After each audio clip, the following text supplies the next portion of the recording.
They did a systematic review of over 1,100 randomized clinical controlled trials for specific to neuropathic pain and its impact that meditation has on patients with chronic neuropathic pain. Feeling that pain and really like narrowing your focus in on that pain, acknowledge the pain, and then to be able to separate ourselves from it.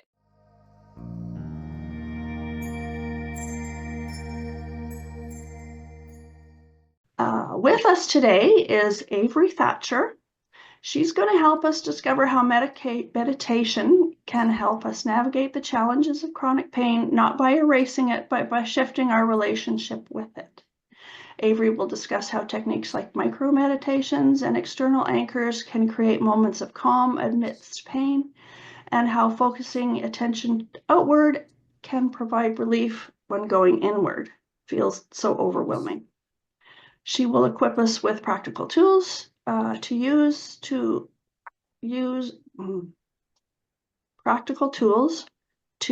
immediately to begin building a meditation practice that works for you, your unique experience of pain. You can find out more about Avery at her Creating Calm app, and I will put the link in for that as well. Okay, Avery, I'm ready to hand it over to you now. Sounds good. Thank you so much for that introduction, and thanks for all the information there, Louise, or Linda, sorry. My brain fog is kicking in today as well. That's Um, okay.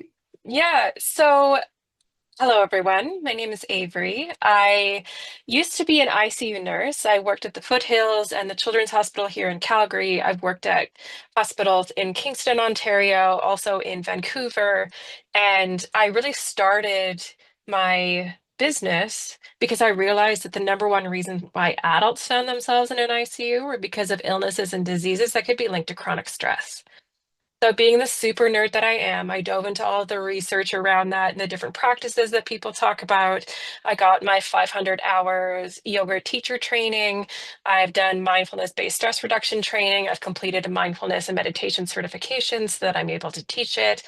And I have decades of helping people manage their stress, prevent burnout, and navigate the chaos of life. And really, when it comes down to it, a lot of the practices that we are hearing about meditation, again, like I mentioned earlier, is this like quiet, sitting in a corner, your mind is blank, everything's great. That's not actually meditation. And that's when we approach it that way, we really are setting ourselves up for failure, especially when we live with chronic pain. I have had chronic pain since a really bad car accident in 2000.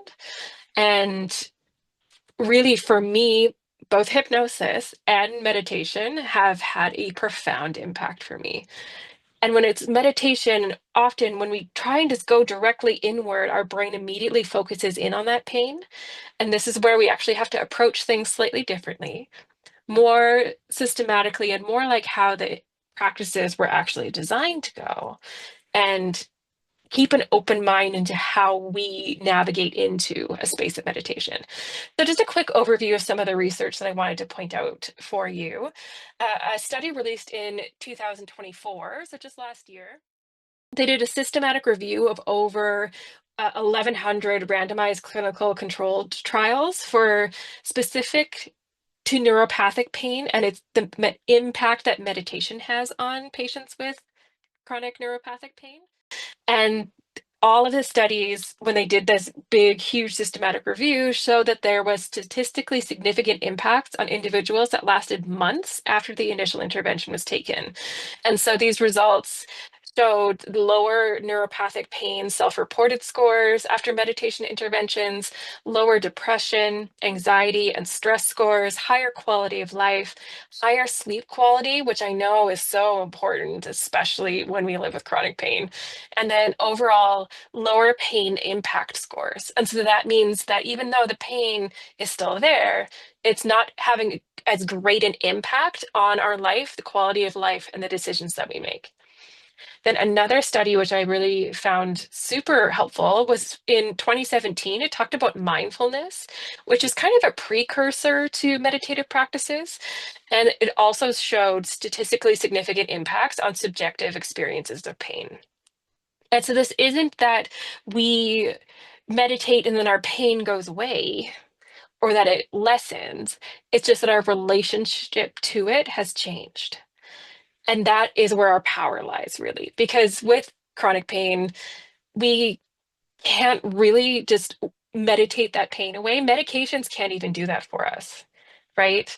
Not entirely. So we're looking on how do we, when we slow down enough to kind of be more present without all the distractions that we usually have to keep our mind not focused as much on our pain, how do we work with that when we try and meditate and our brain just zooms right in to our space of discomfort or spaces? So our goal today with this is again not to make the pain go away. We're just looking to change our awareness around that pain. And a lot of it involves expanding our focus.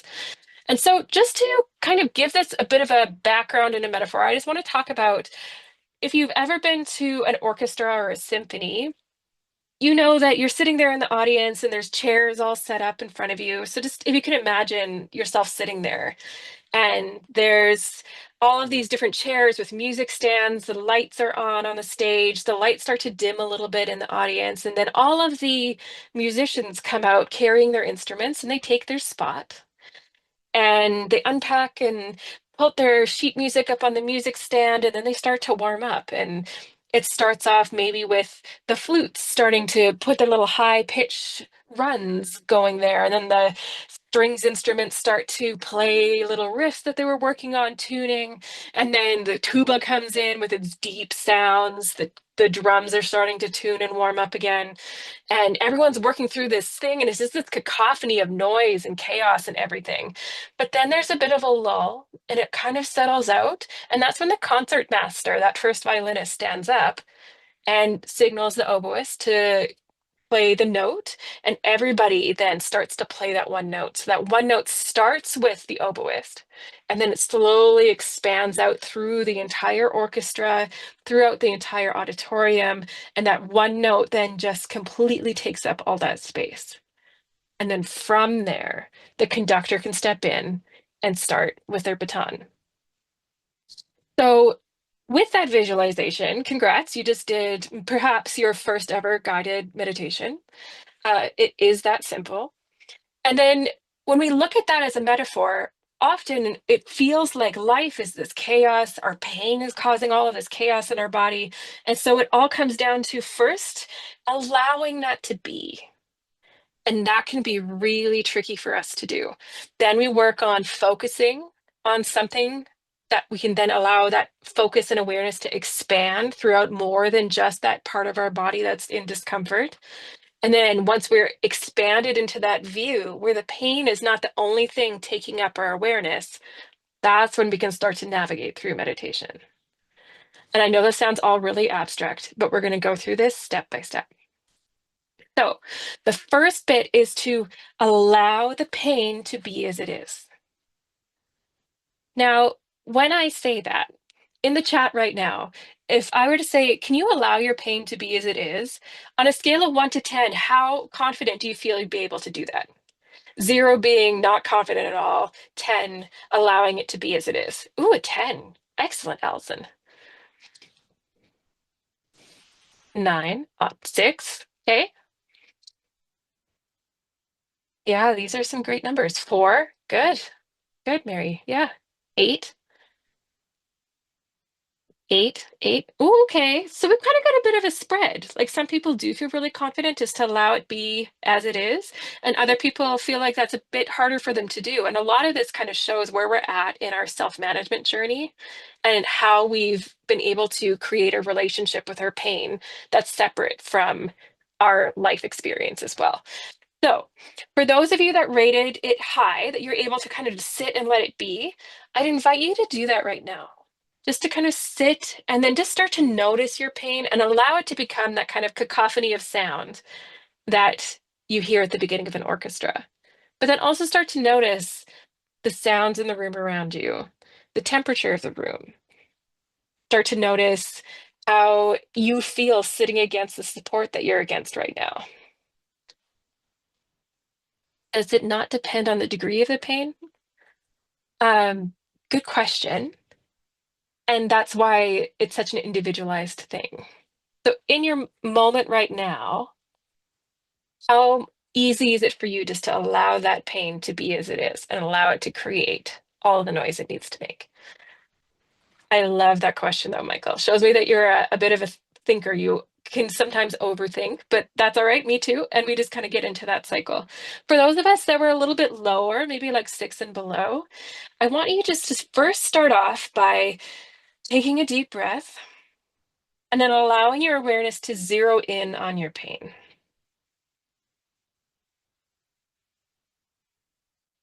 And you can close your eyes if that feels good. Otherwise, you can just soften your focus. You're not directly looking at me, just allowing your vision to blur a little. And just bring your awareness to that pain. And like I'm sure you've done multiple times before, just describe it. Notice if there's a temperature, a color, a shape, a feeling. Is it light or heavy? Is it steady? Is it not? We're just allowing it to be.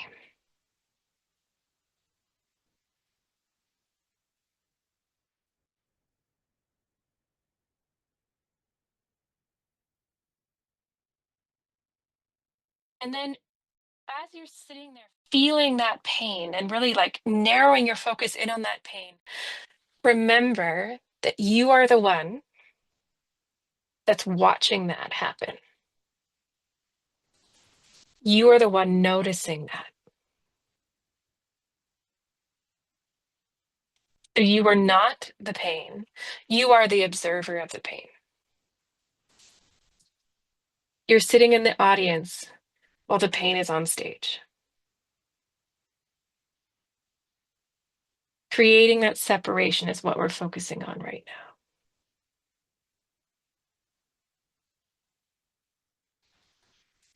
And when you feel like you've separated yourself from that, I invite you to start wiggling your fingers or toes or shrugging your shoulders, whichever one is more comfortable for you to do in this moment. And then I want you to notice both the pain and the sensation of that movement that you're doing. Just one of them, either shrugging your shoulders, wiggling your fingers, or wiggling your toes.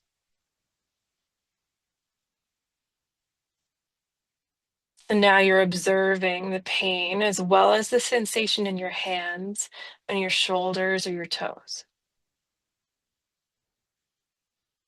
And then when you feel ready, incorporate one or the other.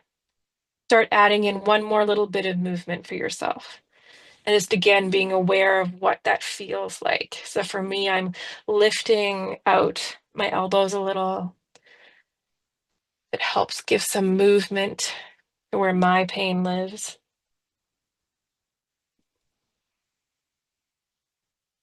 And again, we're just bringing our awareness out to notice both maybe our fingers wiggling, our shoulders, the different movement plus the pain. And remember that you are the one sitting in the audience noticing that. Bringing yourself back into a still space, wherever that is for you and however that feels comfortable for you. And then opening your eyes or bringing your focus back.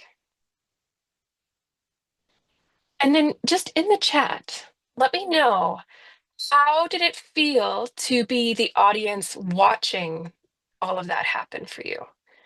The person watching and noticing the sensation. Empowered, beautiful.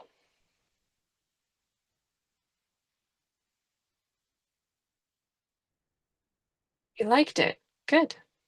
Strange. Yes.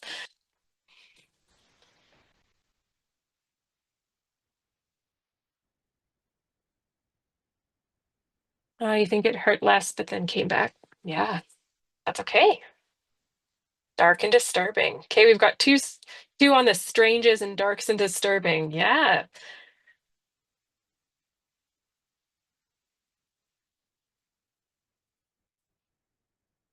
Mm. So Michael, like that you've been tenuous. Yes, yes, absolutely. Um, but Michael, I've been seeing your chats and your comments coming through, and it's great. And the thing is, that last one, I just want to highlight that um, control very much is an illusion, especially when it comes to our chronic pain. And this is where instead of trying to control the pain, which often amplifies our pain, meditation looks to distance ourselves from it. And that's a really key thing. So we're not trying to control, we're not trying to let it go, we're just trying to notice without being right beside it and in it. So for those of you that wrote down that it was strange or dark and disturbing, um, often when we first try a meditative practice, it can feel really unsafe for our body because of how our nervous system's wired. So our nervous system is designed to keep us safe. It's designed to keep everything the same. And so right now, the same means living in the patterns that we're living in the relationship to pain that we have, and anything that's different than that, like perhaps distancing ourselves from the pain, our body responds to as a threat in the exact same way it would as if we had a bear running at us. And so it gives us this feeling of fear, this flight or fright response, or sorry, fight or flight response, or it can give into the freeze or fawn where we kind of feel disconnected, or yeah, the out of body experience that I just saw a comment come by for.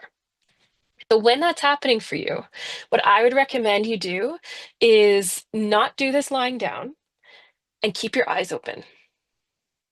Because if you're keeping your eyes open, even focused on something simple like the wood grain in a table in front of you, the patterns in the wall just to the side of you, by doing that, you're helping ground yourself in your reality and you're not as likely to have that part of your nervous system triggered. So, this is like all things a skill, and like all skills, it can be learned. So, if we started to approach it and it felt really strange or really awkward or difficult, that's okay. The first time you tried to tie your shoes, it also wasn't like you just got shown once and then you were set. And as adults, it's hard to remember that we're going back to the beginning space with something like this. Yoga meditation. So there's actually, can you just expand on your question a little bit there? Because it's yoga's view of meditation is actually a little bit more expansive than the Buddhist view of meditation, which is often what we associate with that term. If you can please just expand on your question, that would help me. Okay, so again, the first step is to recognize that we are in the audience watching the chaos happening around us. The next bit is to start to focus. And so often people, when they get into meditation, they are often told, focus on your breathing. And that's really hard to do, especially when you have all of these brain distractions keep coming in and all of the things happening around you and the pain calling out to you in your body. So the next step is to give yourself something simple to focus on. And so when you were like, if you were in front of a mirror, a bathroom mirror, and you wanted to fog it up, you would go on that mirror, right? And I would like all of you to try that right now. So just pretend that you're about to fog a bathroom mirror up in front of you and just make that noise. And do you feel that vibration that kind of happens in the back of your mouth when you do that? It's a little bit high. You're not just blowing air out, you're actually trying to make the sound. Is anybody not feeling that vibration or that sort of tightness, the sensation in the mouth?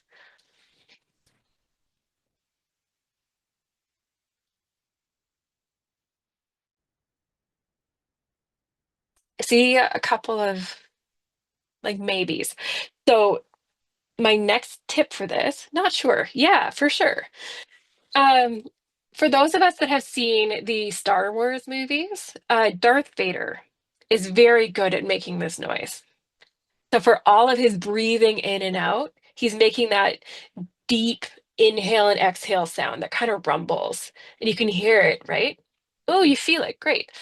So if you're struggling, you're not sure if you feel a different sensation, then first take a couple of just regular breaths, just in and out.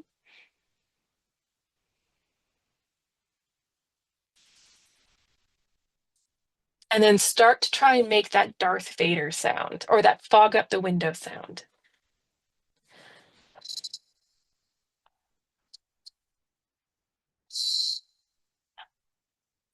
So it's going to feel like a little bit of a pinching at the top of your throat, perhaps. Like it's kind of like you've got a ball that you're lifting in back there. And this will come with practice. And one of the easiest ways to do this is in front of a mirror. So if you do it in a mirror or on a window and you actually have the space there and you lean up and go and try and make the noise as you're breathing out, you'll start to feel that little bit of vibration. Now, the reason why we're doing this, only felt it in your mouth. Yeah, that's good. Perfect. Yes. So if you feel that in your mouth, that's perfect. That's exactly where it should be. It should be like in the mouth. You just feel that sometimes like right at the back of the mouth at the top, or it can also be in the throat. It just depends on which part of you is constricting for that sound. And it all just depends on the language that you learned when you grew up and how you learned it and the way that you speak. So, this bit is part of a Vedic foundational breathwork technique, pranayama technique. It's called the Ujjayi breath. Oh, do it on your glasses if you're wearing glasses. Great idea, Ron. Love that. So it's called the Ujjayi breath. And so this one is one that multiple research studies, even recent ones, the latest one that I've really liked, which I can send out if you're interested, is released in 2003. And it talked about how breathing with the Ujjayi breath actually stimulates our parasympathetic nervous system, which is our rest and digest side of our nervous system, that actually increases our ability to manage pain and to emotionally deal with chronic pain. So it's such a powerful way that we can use to outline and to access that side of our nervous system. Now, if you were still struggling and you're not sure if you can feel that vibration from that Ujjayi breath, we're going to try a different way. Because I know it's tricky. It's a new skill that we're learning. So I'm going to give you another option. This one's called Nadi Shodhana. And it's alternate nostril breathing. And so if you're a little bit stuffy right now, this is going to be a little snorkely for a minute and it's really going to clear you out. So you're going to have your thumb and your ring finger, if it feels good to do it on one hand, or just two sides. Okay. Andy, if it creates pain, then we're going to try a different option. And we're going to try the Nadi Shodhana. So then you're going to sit up a little bit taller where you're at, tuck your chin in just a little bit, and then you're going to plug one side of your nose with one finger. Breathe in and out, and then switch sides, plugging the other side, breathe in and out. Now, if this is feeling like too much plugging, you can only put a little bit of pressure, but don't fully occlude that one nostril. Breathing in and out, switching sides, in and out. And if you want to do it uh, with one hand, then it's traditionally done with the ring finger and the thumb, and you just switch sides as well. And so this is also shown to activate that parasympathetic nervous system, which is really what we need to access in order to really get a lot out of our meditation. So that's where our focal point is going to be. That's like the oboist standing up and playing that one note. Beautiful. All right, so just take a moment now, and we're going to go through the process one more time. So we're going to first start off by either closing your eyes or maybe leaving them open, especially if you felt like you were getting into that strange, dark space. And just choosing something to gently focus on, or maybe just allow your eyes to blur if you're keeping them open. And then again, we're going to bring our awareness to where our pain is right now. And if your pain moves around your body, it's kind of a day-to-day sort of wheel of fortune kind of thing to wherever it'll end up. I hear you. Me too. But wherever it is right now, bringing our awareness into that. And then slowly, when you're ready, bringing some movement into your fingers, toes, or shoulders. Starting to expand your awareness out to notice both the pain and that movement. Again, creating that distance between you and the feeling of pain.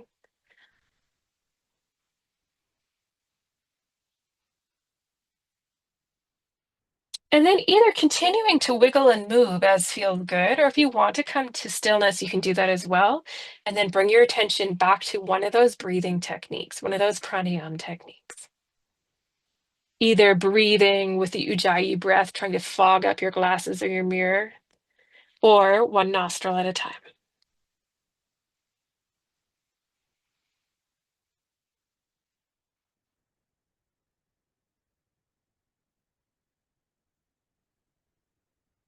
And so now we're holding space for both the feeling of pain, the sensation of movement, and concentrating on one of those techniques to breathe.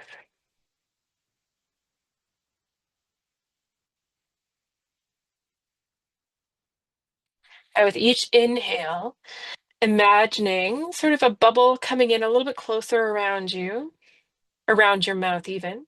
Exhale, expanding it out a little bit more. Inhale, allowing the bubble to come in a little bit more. Exhale, allowing the bubble to grow a little bit bigger out around you.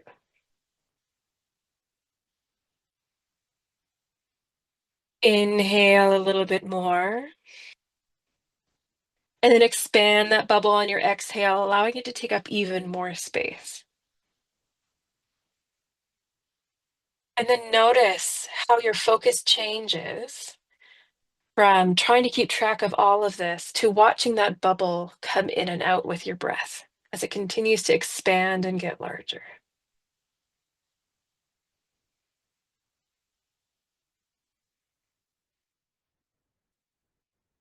And just play with that expansion for a moment. I'll do that for about 10 more seconds.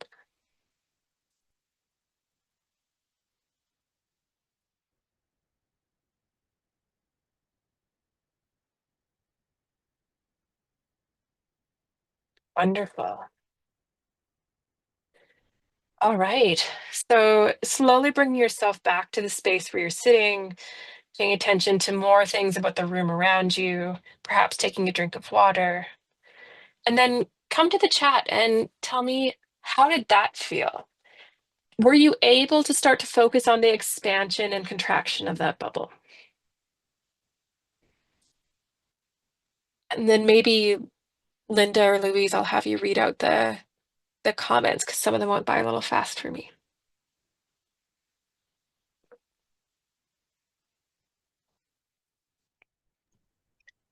I had a question. Can you comment on box breathing, in for 4, hold for 4, out for 8, hold for 4? Is that something?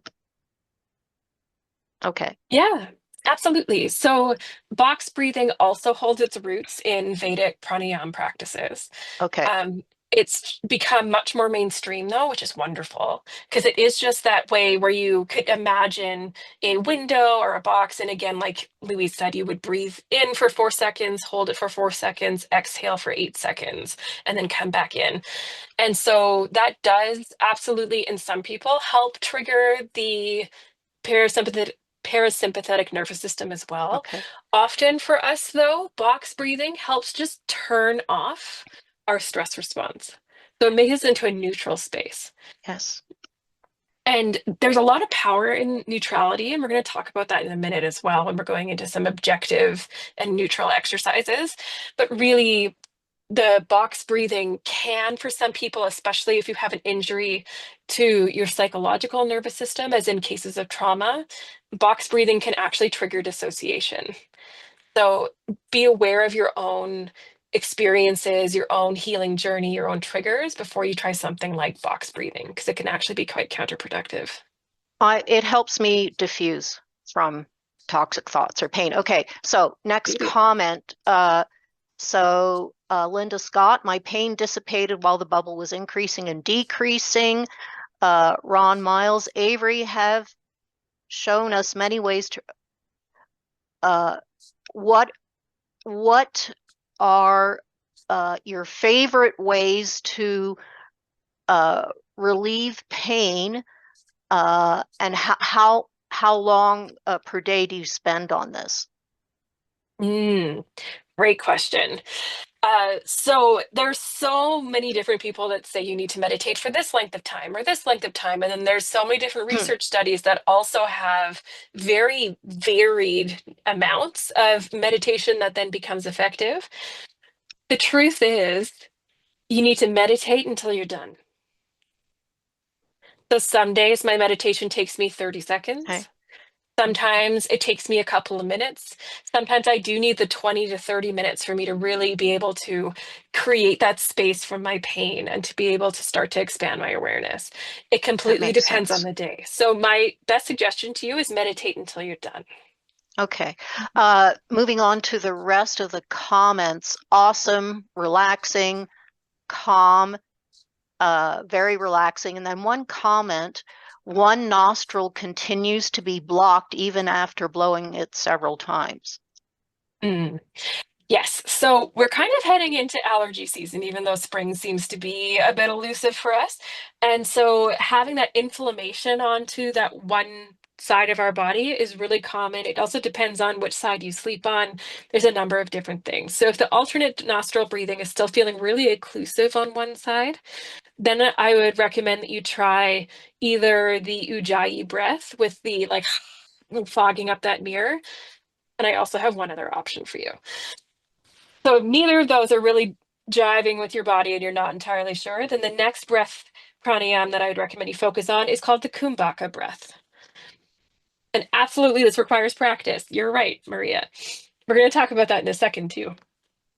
So the Kumbhaka pranayam breath is where we take a deep breath in and then we exhale a little bit, exhale a little bit more, exhale all the way, pulling our shoulders away from our ears. So let's all try that together. Taking a deep breath in, exhale a little bit more, all the way, letting your shoulders drop away from your ears. One more time. Inhaling a little bit, all the way, sorry. Exhale a little bit more. Exhale all the way.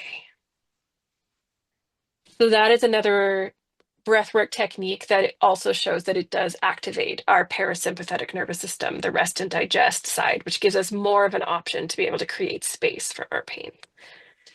So Great. whoever was saying about the locked nostrils, let me know if that one worked for you. Yes. Um, I'm looking at Michael. I think he's still struggling with getting this all to work for him or to put it together for himself.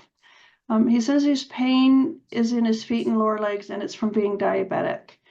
Mhm. So he's not sure if this is what he's looking for, but from my experience, when I very first started, it does take practice, and it takes a little while before, I'm not even going to say a light bulb goes off, but you start to see some benefits. I know when I first started meditating, Michael, it took me about 4 weeks, and I was kind of going, well, I'm not sure this is really doing anything for me, but at about 4 weeks I noticed my emotional regulation was better, which will translate into being able to manage pain better.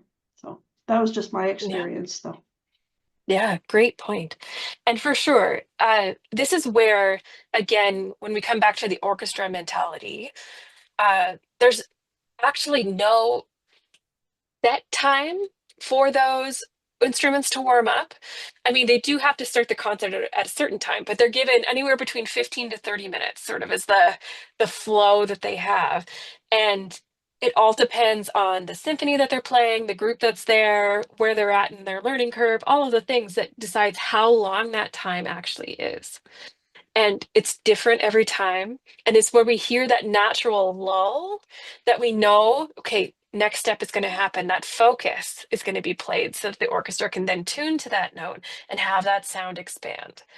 So often, our first step, Michael, is to acknowledge the pain and then to be able to separate ourselves from it. Just seeing ourselves and the pain itself being in two separate spaces. So a And that, visualization exercise, basically. Yeah, absolutely. Yeah. So it's being able to almost see. So you start off sitting on the chair, noticing, for your case, Michael, your lower legs and feet with the diabetic neuropathy. And then you sort of zoom out and imagine seeing yourself sitting on the chair, experiencing that pain. So it's like the true self version of you is kind of watching what's happening. It's like you're trying to put yourself on a movie screen.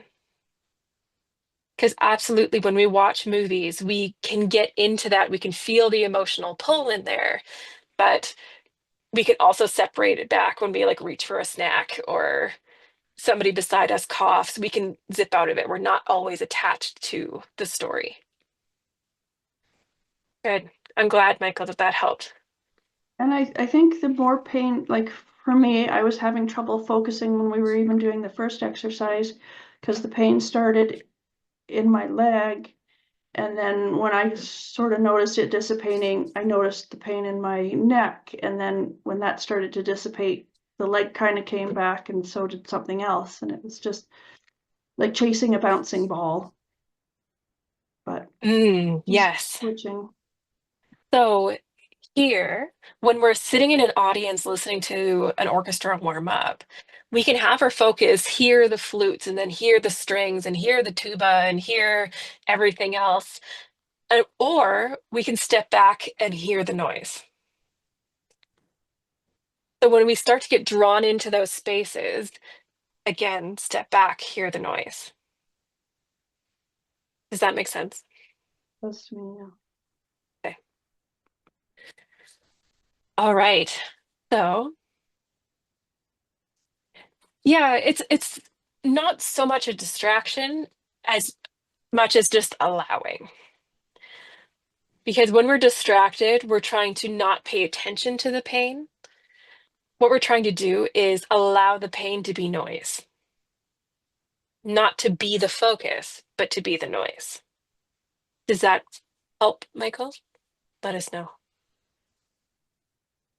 I know it's a very abstract concept for sure. So if it's starting to feel a little bit out there, we're going to do other practices that are going to help create some of that um, distance between the noise around us and our part that's observing things.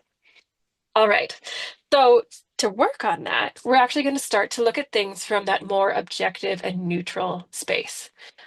So to start with, we're going to first start off with if you don't have pain in your hands and it feels safe to move your hands right now, then starting to bring them together and just gently placing the palms touching. Don't bend up your wrists. Try and keep it nice and neutral in there. And you're not pushing very hard, you're just holding. If that's too much for you or your hands are sore, then putting either your forearms or your hands gently down on your thighs and just allowing them to rest there. And so, either way, we're just starting to objectively start to notice the sensation. What's the first thing that pops into your mind as you're just feeling this? For me, with my hands pressed together, I'm realizing that my hands are very dry and I really wish I had lotion right now. Mine are warm. Warm, excellent.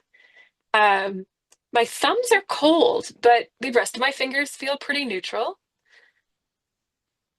I can feel my rings on my fingers. I'm now overthinking whether or not I should have crossed my thumbs or not. And so it's just starting to notice the thoughts as you're holding this together. Now, the same as if your hands are down on your thighs, you're just going to start to notice and ask yourself questions. What do I feel?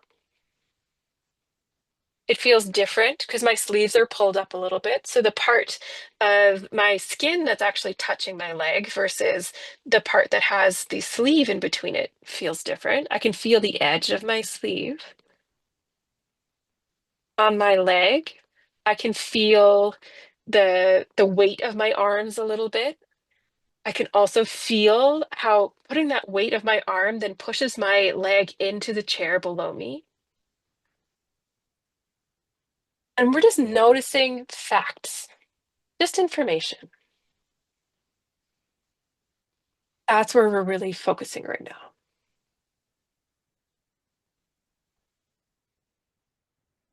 And then I want you, as you're just talking to yourself, looking at all these different sensations and feelings that you're noticing, whether you've got your hands together or your forearms on your legs, just start to notice the part of you that's noticing. Because you're feeling all of these sensations, but you're also talking through it and saying, I am feeling that. Look for that part of you, the part of you that's thinking the thoughts, not just the sensation. You're interpreting that sensation.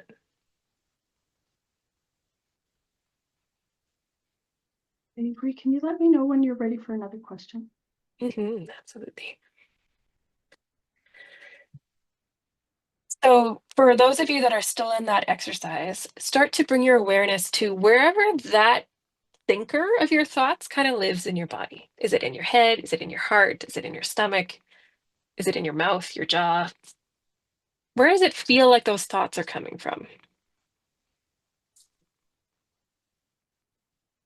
And then, yes, we'll go into another question. Okay.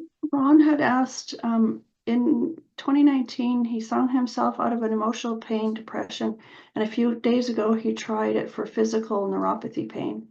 What do you think about that, and how does that fit in with your advice today? It certainly relieves my pain as I am typing here right now. Um, Sorry, can you read that again from the beginning? I just missed what the treatment that he was talking about. Sure, he sung himself out of emotional pain and Oh, depression. sung. Sung, Yes. yeah. So Ron sings a lot in order to help relieve pain and yeah, on the Beautiful. emotional part. And he's wondering where it fits. I know from what I know, it works on the vagus nerve and really Exactly. helps with Yep. the parasympathetic, like you were talking about before. Yes, there's huge ties to singing and humming and laughing to polyvagal theory, which is another way of relaxing the body, accessing that parasympathetic nervous system and calming things down. The vagus nerve is the biggest nerve that like runs through our entire body.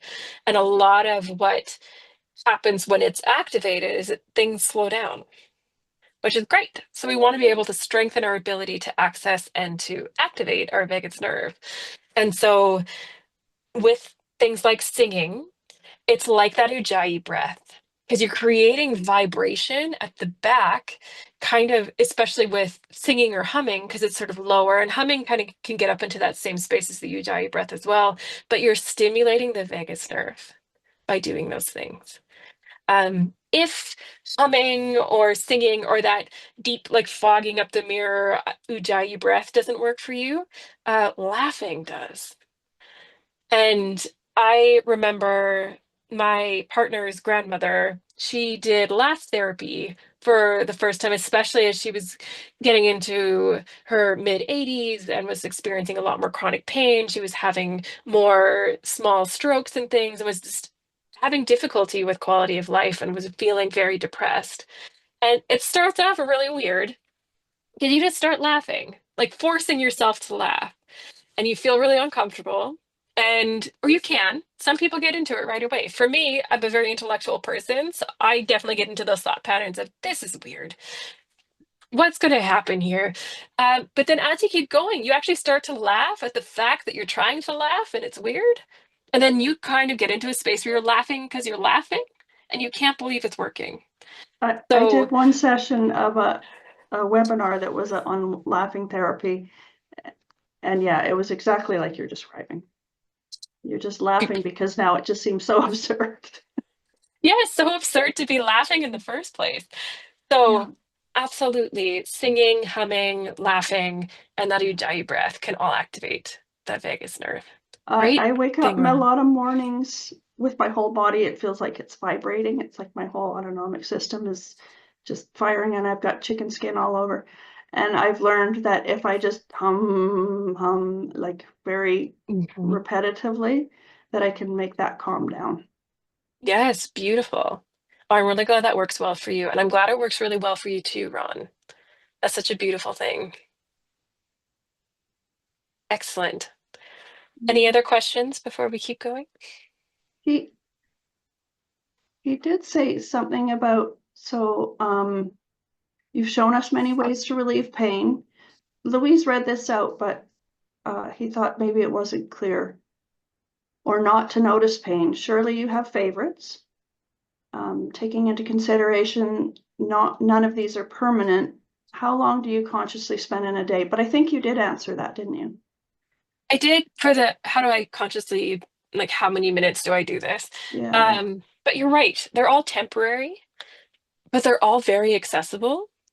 And this is something that I often talk about because we often think, like, I really wish I could meet the person that said that you needed 30 minutes of self-care every day, and I'd want to shake them and be like, why? Because it's such an impractical amount of time. It's so hard to carve that out, regardless of whether you're retired or have a family or you're single or you're working or all of the things. Time is such a precious resource. So instead of looking for that solid block of time and making sure that, or hoping that you have the energy to stick with it, we're looking for pockets of time. So for me, when I notice, oh, my pain is starting to take the driver's seat here. It's starting to take up a lot of my focus. I am not observing the noise of the orchestra. I'm focusing in on that one instrument. Then I do a little bit of the Ujjayi breathing. I do it with that bubble visualization and use that to start to disconnect from that hook that pain has on me. And it, for me, often it takes me 3 to 4 breaths, and that little pocket of time can do a lot for me. What we can also do is start to build these practices into our day regularly, again, using those little pockets of time. 30 seconds before you get out of your car, before you walk into a grocery store. Um, the first thing when you wake up in the morning, can you take a couple of deep breaths or hum, like Linda was saying? It's these little tiny moments done regularly throughout the day have much more long-lasting effect than 30 minutes once a day. And that one of the things that about that non-permanence of it, that's true, of course, but the more you do it and the longer you do it, like over weeks and months and years, it changes your brain. And so your It brain does. is differently wired, different parts of it grow so that it, again, the emotional centers, so that they can deal with the pain better, so that you can emotionally deal with the pain better. And so turn down the volume on it. Absolutely. And so that systematic review that I mentioned at the beginning, the study that was released in 2024, where they looked at over 1,100 randomized control trials, there was a number of, like, a grouping of trials in there where they would have people meet and do a group meditation visualization experience similar to what we're doing now. And they would have them do it for 8 minutes a day. And at the end of 8 days, they saw statistically significant improvement in their ability to manage pain and also in their rating of pain. So even though absolutely it does get better with time, you can notice significant improvements in as little as 8 days.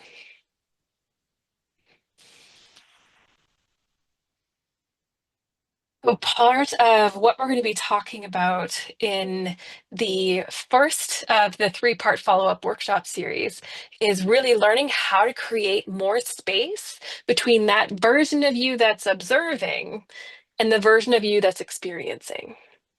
That's really where we're going to start with. Because again, like I think some of you has really noticed in this little mini webinar, that that's where a lot of the power lies for our ability to distance ourselves from the pain and hear it more as noise and less as that individual instrument focus. So that's really where we're going to be starting in that first session. However, if you're not able to join for that, or if you're not interested, or you just wanted to try and work on what we've already talked about, I would recommend that you do, again, that sort of orchestra framework, which is what I call my optimized chaos method. And this is where you start by allowing the chaos to be, which in our case is going to also include our pain. Then you're going to choose your focus. So one of those pranayama breathing techniques is what I recommended for us. You could also do it with the pressure of putting your palms slightly together or resting your forearms down on your legs. And then we're going to be expanding our awareness out, like that bubble that was slowly growing in and around us. And from there, we'll be able to build in and start to do some of the actual meditation practices that can have long-term impacts on our ability to manage our pain. Thank you, Thank you, Avery. everyone. Okay. Bye, Yes, thanks, everyone. Louise. Thanks. Bye.